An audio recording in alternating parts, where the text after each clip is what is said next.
Assalamualaikum warahmatullahi wabarakatuh. Alhamdulillah, alhamdulillahirabbil alamin. Pada kesempatan pagi hari ini kita masih diberikan oleh Allah atas dasar nikmat kesempatan, kesehatan, dan nikmat-nikmat yang lainnya yang begitu banyak yang diberikan kepada kita. Sehingga pada hari ini kita bisa beraktivitas, yaitu dalam rangka untuk thalabul ilmu walaupun dalam keadaan Covid. Mudah-mudahan materi yang saya sampaikan mulai saya menyampaikan sampai akhir nanti mendapatkan sebuah petunjuk, hidayah dan ridho dari Allah Subhanahu wa taala. Anak-anakku sekalian, khususnya kelas 9 yang tercinta, sebelum saya memberikan materi, saya memperkenalkan diri. Barang tentunya Anda sudah tahu, nama saya adalah Pak Aziz Tiartanto. Saya di sini mengajar materi akidah akhlak khususnya kelas 9. Adapun sebelum saya memberikan materi, ada beberapa kesepakatan yang harus Anda laksanakan. Di antaranya Anda wajib untuk membuka video yang saya sampaikan atau materi-materi yang saya sampaikan. Karena apa? Kalau nanti Anda tidak melihat, Anda tidak memahami, maka Anda tidak akan yakin barang tentunya bisa mempelajari materi-materi yang saya sampaikan. Kemudian tugas-tugas yang saya berikan harus dikerjakan tanpa terkecuali. Harus wajib dikerjakan. Karena nilai didasarkan sangat terbatas. Sehingga untuk semester ganjil nanti pada waktu PTS Anda mendapatkan hasil yang maksimal. Dan tentunya tidak sampai Anda dicari-cari oleh guru mapel-mapel yang lain. Khususnya untuk kelas 9. Karena kelas 9 ini wajib. Dan berubahlah pikirannya. Jadi tidak beda dengan kelas 7 dan kelas 8. Jadi kesadaran dirinya lebih tinggi daripada kelas 7 dan kelas 8. Oke. Sebelum saya buka materi, silakan untuk membuka buku paket. Kemarin sudah dikasih atau sudah saya share buku paketnya. Silakan dibuka, kita belajar bersama-sama. Yang pertama adalah materinya tentang pengertian beriman kepada hari akhir. Kemudian yang kedua adalah dalil tentang hari akhir. Yang ketiga adalah macam-macam alam gaib. Dan keempat adalah tanda-tanda hari akhir. Dan yang terakhir adalah perilaku beriman kepada hari akhir. Mari kita buka. Yang pertama, materi yang berhubungan dengan pengertian beriman kepada hari akhir. Apa yang dimaksud dengan iman? Barang tentunya Anda sudah tahu, kemarin kelas 7 dan kelas 8. Ayo perlu diingat-ingat. Tanpa adanya sebuah keimanan, hari ini pun Anda tidak akan mempunyai sebuah niat untuk membuka materi apa yang saya sampaikan. Maka itu jawabannya sebenarnya adalah apa yang dimaksud dengan iman. Maka perlu Anda ketahui pengertian iman pada hari akhir ini, bahwa manusia akan semakin tua, akan semakin mati, dan akhirnya kembali menjadi tanah, langit, dan bumi, hancur pada saatnya. Kemudian matahari seisinya bumi ini juga akan hancur segala isinya, atau terjadi sebuah kehancuran total. Ini yang dimaksud dengan adanya kiamat. Beriman kepada hari akhir adalah percaya dengan sepenuh hati bahwa suatu saat alam semesta dan isi-isinya akan hancur dan berakhir. Kehidupan selanjutnya di alam akhirat. Kehidupan akhirat tiada pernah berakhir. Kehidupan di dunia hanya sementara. Di dunia hanya tempat menguji manusia apakah manusia mau berbuat baik. Jika manusia selama hidup di dunia beribadah kepada Allah, mau berbuat baik kepada Allah, maka kelak di akhirat nanti akan bahagia masuk surga. Begitu juga sebaliknya. Jika manusia selama di dunia ini tidak mau beribadah kepada Allah Subhanahu wa taala, maka mereka akan masuk ke dalam neraka. Anak-anakku sekalian, maka barang tentunya Anda sudah tahu apa yang dimaksud dengan hak, apa yang dimaksud dengan batil. Jangan sebagai hanya teori saja.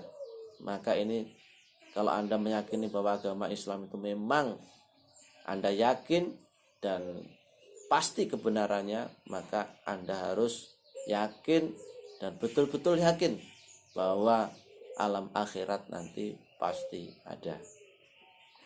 Saya lanjut. ada beberapa 3 golongan yang berpendapat tentang hari akhir. Yang pertama, golongan ateis. Apa yang dimaksud dengan golongan ateis? Yaitu golongan manusia yang mengingkari atau tidak mempercayai adanya hari akhir. Juga disebut mulhid, tidak mempercayai adanya Tuhan. Ya. Jadi orang ateis ini sama sekali tidak mempercayai Tuhan. Dia percaya bahwa di dunia ini adalah hidup kekal dan katakan di dunia adalah segala-galanya untuk baginya.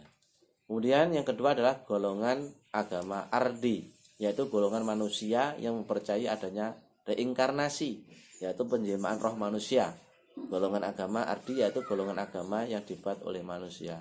Kalau kamu melihat di TV-TV seperti Sunggokong, nah, itu ada reinkarnasi. Ya, maksudnya reinkarnasi itu adalah jiwanya atau rohnya itu masuk ke dalam sebuah tumbuh-tumbuhan atau masuk ke binatang dan sebagainya. Itu yang namanya dengan regenerasi. Kemudian yang ketiga adalah golongan agama samawi, yaitu golongan manusia yang mempercayai adanya hari akhir dan adanya kehidupan akhirat. Golongan ini dianut oleh pihak pemeluk agama yang berasal dari Allah Subhanahu wa taala. Di antaranya kita semua ini yang kiranya memeluk agama Islam. Yang kedua, dalil beriman pada hari akhir. Dalil akli, tidak ada suatu kekal di dunia ini, begitu pula alam semesta. Segala isinya akan mengalami kerusakan dan kehancuran. Para pakar ilmu pengetahuan mengatakan bahwa matahari sebagai sumber energi dalam bentuk bola api yang sangat besar, sangat panas, suatu saat akan kehilangan cahayanya. Mula-mula ditandai dengan keadaannya yang semakin mengecil karena setiap detik matahari kehilangan beratnya sekitar 4.000 ton. Lalu habis dan jelas gelap gulita dalam semesta isinya, termasuk bumi yang kita tempati ini. Di sini adalah dalil nakli, ya. Dalil nakli di dalam surat Al-A'raf ayat 187, nanti bisa dibaca di buku paket. Maaf karena Pak Aziz di sini menjelaskan sangat terbatas sekali karena yang berhubungan dengan durasi, maka tidak saya bisa menjelaskan secara detail, ya. Nanti bisa dibaca. Kemudian di dalam surat Al-An'am ayat 134, di dalam surat Al-Hajj, ya, ayat 7, di dalam surat At-Toha 15, ya, diantaranya itu diantaranya adalah dalil-dalil yang berhubungan dengan dalil nakli. Kemudian sub yang ketiga adalah macam-macam alam gaib yang berhubungan dengan hari akhir. Alam gaib yang berhubungan dengan hari akhir, gaib itu adanya tidak nampak. Allah pun juga tidak nampak. Jin pun tidak nampak. Maka kalau Anda beriman, meyakini, maka Anda barang tentunya pasti meyakini tentang sesuatu yang gaib. Karena Allah juga gaib. Nah, di sini saya menerangkan macam-macam alam gaib yang berhubungan dengan hari akhir. Saya ulang lagi, alam gaib yang berhubungan dengan hari akhir adalah alam gaib yang harus dilewati manusia setelah kiamat atau kehancuran total. Di antaranya yang pertama adalah alam barzah, yaitu alam kubur tempat manusia meninggal dunia. Di dalam kubur, jika manusia yang telah meninggal dunia diperlihatkan dengan kedamaian, kesejukan, keindahan, kebahagiaan, maka pertanda manusia itu kelak akan masuk surga. Tapi sebaliknya, apabila meninggal dunia kubur, kemudian berbagai macam penderitaan yang disiksanya, maka menandakan di akhirat manusia itu akan masuk neraka. Dan semua manusia nanti akan mengalami, termasuk Pak Aziz, juga para siswa semuanya. Maka barang tentunya Anda harus wajib untuk mengimani. Kemudian yang kedua adalah Yaumul Ba'ats, yaitu hari bangkit manusia dalam kubur. Pada hari itu semua manusia yang telah meninggal dunia jasad diutuhkan lagi seperti sedia kala, meskipun sudah meninggal dunia berabad-abad lamanya. Lalu manusia digiring ke suatu tempat yang disebut dengan padang mahsyar. Pengen tahu? Mati semua dulu. Nah, maka dari itu untuk Yaumul Ba'ats ini ada 3 perkara, maka nanti yang akan kita bawa. Yang pertama adalah amal jariah, yang kedua adalah ilmu yang bermanfaat, dan anak yang soleh yang bisa mendoakan kedua orang tua kita. Yang ketiga adalah Yaumul Hasyr, yaitu hari digiringnya manusia ke padang hasyr atau ke padang mahsyar. Setelah dibangkitkan dari kubur di padang mahsyar, manusia dikumpulkan untuk dimintai pertanggungjawabannya selama hidup di dunia. Malaikat pencatat perbuatan manusia, baik itu sedikit pun, sebiji sahwi pun, maka segala kebaikan akan ditunjukkan, segala keburukan akan juga ditunjukkan. Ya, tidak ada catatan yang salah, apalagi catatan bohong, karena selalu diawasi oleh Allah Subhanahu wa taala. Seperti kita ini selalu dipantau beberapa CCTV, maka manusia jangan sampai berbuat sewenang-wenang, maka ada malaikat yang kiranya selalu memantau kita. Kemudian yaumul hisab, yaitu hari dikumpulnya manusia di padang mahsyar untuk dihitung amal perbuatannya selama hidup di dunia.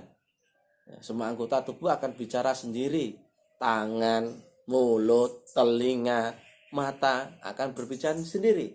Kalau Anda bohong, maka barang tentunya tidak akan bisa. Karena di sini mengibaratkan akan berbicara sendiri segala organ tubuh kita. Maka segala yang baik akan berbicara, segala sesuatu yang buruk juga akan berbicara. Pengen tahu? Mati dulu.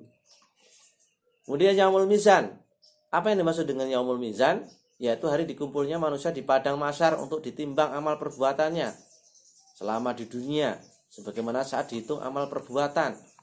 Semua anggota tubuh juga berbicara sendiri-sendiri, melaporkan atas apa perbuatannya yang telah dilakukan oleh si empunya selama hidup di dunia.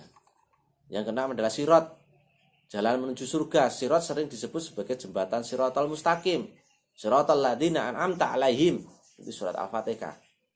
Kalau kamu membaca surat Al-Fatihah, maka pasti mengingat tentang sirat, atau yang dimaksud dengan siratal mustaqim, yaitu bagi manusia yang beramal baik berjalan lewat sirat akan sampai ke surga. Bagi yang beramal buruk, jalannya tidak sampai ke surga, tapi jatuh ke jurang neraka.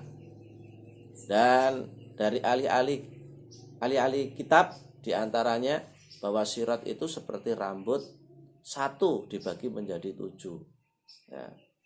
Kemudian tajamnya seperti pisau yang tajam sekali. Bagi mereka amalnya yang baik, maka bisa melampaui sirat, dan bagi amalnya yang buruk, maka mereka akan masuk ke dalam neraka. Kemudian yang ketujuh adalah yaumul jaza. Yang dimaksud jaza itu adalah pembalasan, atau yang dimaksud dengan surga.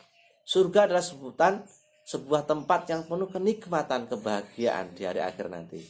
Surga disediakan bagi orang-orang yang bertakwa kepada Allah Subhanahu wa taala. Ya, digambarkan kenikmatan di surga sebagaimana ditegaskan dalam firman, nanti bisa dibaca dari surat Al-Hud ayat 108. Ya. Maka dari itu kita harus berwastabaikul khairat, berlomba-lomba dalam kebaikan. Insya Allah kalau nanti kita baik, sesama orang mutakin, sesama orang beriman, kita nanti akan jumpa di surganya Allah Subhanahu wa taala. Kemudian yang dimaksud dengan yaumul jasa, hari pembalasan, tadi surga, sekarang neraka. Bahwa neraka itu adalah sebagai tempat yang penuh penderitaan dan sisaan di hari akhir nanti. Neraka diperuntukkan bagi orang-orang yang durhaka dan mengingkari hukum-hukum Allah. Dijelaskan di dalam surat Al-Hud ayat 106, kemudian Al-Hud 107. Kemudian sub yang keempat adalah tanda-tanda adanya hari akhir. Yang pertama, tanda sugro atau tanda-tanda kiamat sugro. Sugro itu adalah tanda-tanda yang sugro itu berarti adalah kiamat besar. Maksudnya tanda-tanda hari akhir yang dapat kita saksikan di dunia ini, antara lain rusak hancurnya suatu di dunia ini, kematian, kemaksiatan, banyak orang yang tidak malu sehingga berbuat maksiat tidak merasa dosa, banyak masjid megah tapi hanya sedikit jamaahnya, semakin banyak generasi muda dalam pergaulan bebas, banyak yang durhaka kepada orang tuanya, semakin banyak laki-laki berpenampilan seperti perempuan, atau sebaliknya, perempuan berpenampilan seperti laki-laki. Kemudian ilmu agama sudah diabaikan, korupsi merajalela dan hidup bermegah-megahan.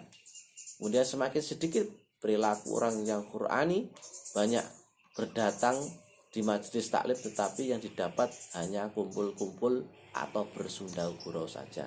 Itu adalah tanda-tanda adanya hari akhir. Nanti bisa dilihat ciri-cirinya. Kalau Anda melihat atau menjumpai ciri-ciri seperti itu, maka ingatlah, itu adalah mendekati tentang hari akhir. Kemudian saya lanjutkan lagi, tanda-tandanya banyak orang yang enggan mengaji dan mengkaji ilmu agama. Kemudian banyak orang yang hanya memikirkan kepentingan duniawi saja, menghambur-hamburkan harta dan enggan bersedekah, menggunakan media sosial tidak pada tempatnya, menggunakan untuk hal yang tidak dimanfaatkan, bahkan untuk maksiat. Itu tadi adalah kubro. Kemudian tanda-tanda sugro ya. Kemudian yang kedua adalah tanda-tanda kubro. Tanda-tanda kiamat kubro, maksudnya tanda-tanda yang sudah ditetapkan oleh Allah Subhanahu wa taala dan akan terjadi pada saat mendekati hari akhir. Yang pertama, turunnya Dajjal. Ya, pasti Anda tahu, sudah pernah membaca apa yang dimaksud dengan Dajjal. Relasi sangat luas sekali pengertian tentang Dajjal. Kemudian turunnya binatang melata yang aneh. Ya, bisa berbicara sendiri, ya. Kemudian kakinya 10, ya, mulutnya 2, kepalanya 4 dan sebagainya. Jadi bisa dilihat. Matahari terbit dari sebelah barat, tempat terbenamnya berlawanan dengan tempat terbitnya. Kemudian yang terakhir, keluarnya gas beracun dari semua sudut bumi, seperti lapindo. Ini sudah ciri-ciri ya. Kemudian sub yang kelima, perilaku yang mencerminkan beriman kepada hari akhir. Yang pertama, diantaranya perilaku orang yang beriman kepada hari akhir. Yang pertama, menjaga pikiran, sikap, dan perilaku dari akhlak yang tercela, seperti suuzon, hasad, dendam, manimah, tamak, dan sebagainya. Kedua, meningkatkan keimanan dan ketakwaan kepada Allah, memantapkan keimanan terhadap rukun iman, beribadah, beramal soleh, berdasarkan rukun Islam, kecuali haji yang mampu saja. Kemudian memperbanyak zikir dan bersolawat. Kemudian selalu membaca Al-Quran, bergaul dengan orang-orang soleh, mengembangkan potensi diri yang berhubungan dengan hal-hal positif, memupuk tali persaudaraan dan silaturahim. Itu diantaranya adalah perilaku yang mencerminkan beriman kepada hari akhir. Anak-anakku sekalian, itu adalah materi akidah akhlak bab pertama. Tolong untuk lebih lanjutnya bisa dipelajari di buku paket yang sudah saya share kemarin. Ya, Pak Aziz menjelaskan, kemudian Anda untuk memahami dan berulang-ulang kali untuk membacanya, sehingga nanti Anda paham dan mengerti. Ketika saya berikan soal, Anda bisa untuk mengerjakan. Mungkin Anda pertanyaan? Insya Allah tidak ada karena keterbatasan media. Oke ya. Insya Allah akan saya berikan tugas, diantaranya tugasnya adalah 1, membaca, memahami, dan insya Allahnya minggu depan akan saya berikan sebuah soal yang berhubungan dengan ujian. Oke, terima kasih. Sebelumnya, akhirul kalam. Assalamualaikum warahmatullahi wabarakatuh.